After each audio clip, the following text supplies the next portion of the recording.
Semi automatic gun मतलब पिस्तौल कैसा काम करती है। हेलो एवरीवन, जय श्री राम। मेरा नाम है पार्थ और आप देख रहे हैं साइंटिफिक इंडिया यूट्यूब चैनल।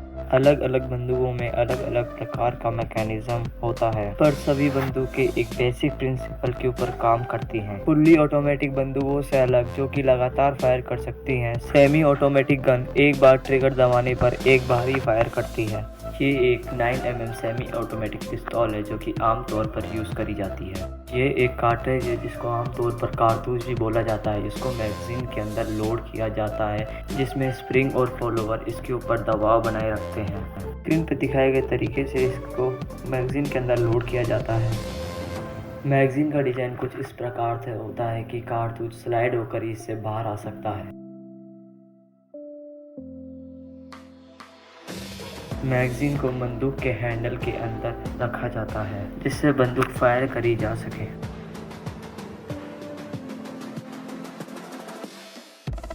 ये बंदूक के अंदर के कुछ इम्पोर्टेंट पार्ट्स हैं। पहली बार फायर करने के लिए रिकॉइल स्प्रिंग के अगेंस्ट स्लाइडर को हाथ से पीछे खींचा जाता है, जिससे कई सारी चीज़ें एक साथ वर्क करती है, जिनको हम एक एक करके समझेंगे। स्लाइडर के मूवमेंट के कारण हैमर पीछे की तरफ आता है। यह हैमर स्टड्स की मदद से स्प्रिंग से जुड़ा होता है, जिससे ये मेन स्प्रिंग को भी दबा देता है।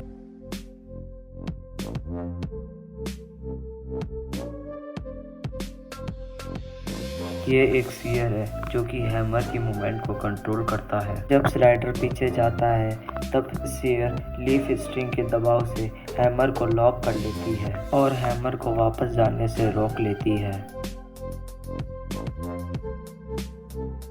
जब स्लाइडर को छोड़ा जाता है, रिकॉइल स्प्रिंग के दबाव के कारण स्लाइडर अपनी पहली वाली पोजीशन पर वापस आ जाता है, जबकि हैमर सीयर के कारण अपनी ही पोजीशन में रहता है। गन की इस तरीके की वर्किंग को कोकिंग कहा जाता है। जब स्लाइडर पीछे आता है, इसके अंदर बने प्रोजेक्शन बैरल को पीछे की ओर खींच लेते हैं। के कारण बैरल नीचे आ जाता है, जिसके मदद से हम इसके अंदर कारतूस को डाल सकते हैं। जब स्लाइडर वापस लौट रहा होता है, अपने साथ एक कारतूस को बैरल के अंदर डाल देता है और बैरल को अपनी पहली वाली पोजीशन की ओर धकेल देता है।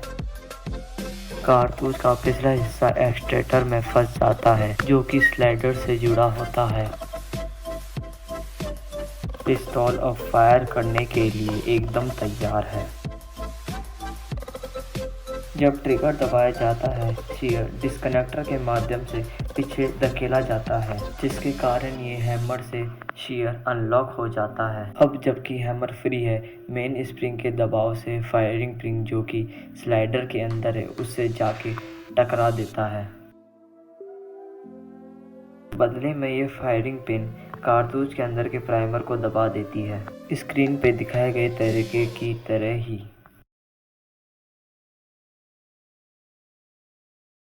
प्राइमरी पिन के अंदर इम्पैक्ट सेंसिटिव एक्सप्लोजिव होता है, जो कि फायरिंग पिन के दबाने पर एक्सप्लोर कर जाता है, जिसके कारण कारतूस के अंदर भरे गन पाउडर के अंदर आग लग जाती है, जिसके कारण हाई प्रेशर गैसेस बनती है।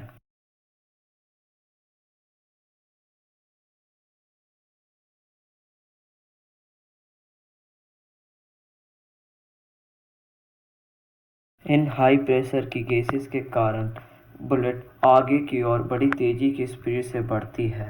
बुलेट के बाहर निकलने पर ये गैसेस बैरल से बाहर आकर एनवायरनमेंट के अंदर मिक्स हो जाती हैं। बाहर निकलने के बाद गैसेस बुलेट पर कोई प्रकार की फोर्स नहीं लगाती हैं और बुलेट अपने मोमेंटम के कारण आगे बढ़ती जाती है।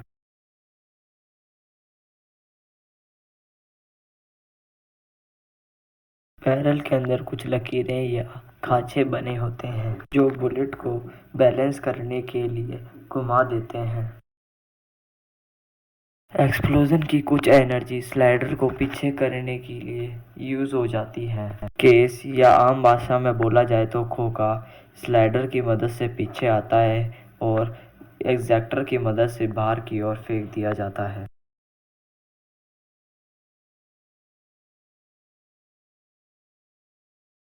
साथ ही साथ स्लाइडर पीछे आता है और हैमर को पीछे ढकेल देता है, जिससे शेयर उसको फिर से लॉक कर देता है और मैगजीन की मदद से गन फिर से रिलोड हो जाती है। और अब पिस्तौल अगला राउंड फायर करने के लिए एकदम तैयार है। ट्रिगर दबाने पर सीधा सीयर पर धक्का नहीं लगता है, बल्कि सीयर डिस्कनेक्टर की मदद से ढकेला जाता है। जब स्लाइडर पीछे की तरफ जाता है, इस पे बने स्लॉट की मदद से डिस्कनेक्टर को नीचे की ओर ढकेल देता है। अब ट्रिगर और सीयर अलग हो चुके हैं और अब इसलिए ट्रिगर दबे रहने पर भी सीयर हैमर के साथ लॉक हो सकता है।